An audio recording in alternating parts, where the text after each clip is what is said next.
പ്രിയപ്പെട്ടവരുടെ അകാലത്തിലുള്ള വിയോഗം ചിലരെ വിഷാദ രോഗികളാക്കാറുണ്ട്.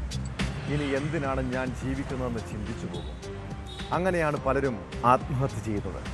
പാലക്കാട് ഒറ്റപ്പാലത്ത് നിന്ന് ഏറെ സങ്കടകരമായ ഒരു വാർത്ത കേട്ടു. ഒറ്റപ്പാലം മരിശ്ശേരിയിൽ 4ാം ക്ലാസ്സുകാരനായ മകനെ കൊലപ്പെടുത്തിയ അച്ഛൻ. വരിക്കാശ്ശേരി മനയ്ക്ക് സമീപത്ത് താമസിക്കുന്ന കിരൺ, മകൻ കിഷൻ എന്നിവരാണ് മരിച്ചത്.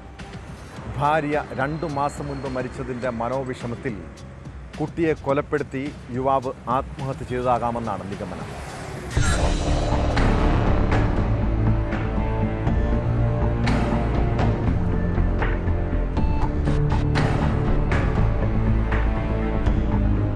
വരിക്കാശ്ശേരി മനയ്ക്ക് സമീപം കണ്ണമ്മാൾ നിലയം വീട്ടിൽ കിരൺ, മകൻ കിഷൻ എന്നിവരാണ് മരിച്ചത്.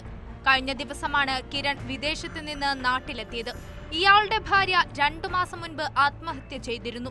മകൻ കിഷൻ അതിനുശേഷം അമ്മയുടെ സഹോദരിയുടെ വീട്ടിലാണ് താമസിച്ചിരുന്നത്. വിദേശത്തു നിന്ന് വന്നതിന് പിന്നാലെ കിരൺ കുട്ടിയെയും കൂട്ടി സ്വന്തം വീട്ടിലേക്ക് പോയി. വൈകിട്ട് വരെ കുട്ടിയെ കാണാതായപ്പോൾ ബന്ധുക്കൾ തിരഞ്ഞ് വീട്ടിലെത്തി. അപ്പോഴാണ് സംഭവം കണ്ടത്.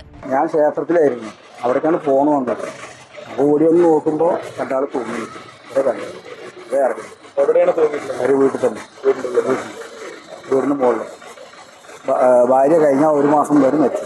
ഭാര്യ അതേ തൂങ്ങി മരണം. 40-കാരനായ കിരൺ കുട്ടിയെ കൊന്ന ശേഷം തൂങ്ങി മരിക്കുകയായിരുന്നു എന്നാണ് പ്രാഥമിക നിഗമനം. രണ്ടുപേരെയും നാട്ടുകാർ ഒറ്റപ്പാലം താലൂക്ക് ആശുപത്രിയിൽ എത്തിച്ചെങ്കിലും മരണം സംഭവിച്ചിരുന്നു.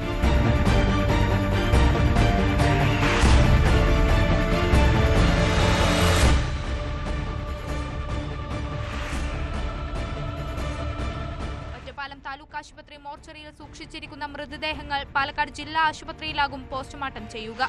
ആത്മഹത്യയുടെ കാരണം വ്യക്തമല്ല. ഒറ്റപ്പാലം പോലീസ് അന്വേഷണം ആരംഭിച്ചു.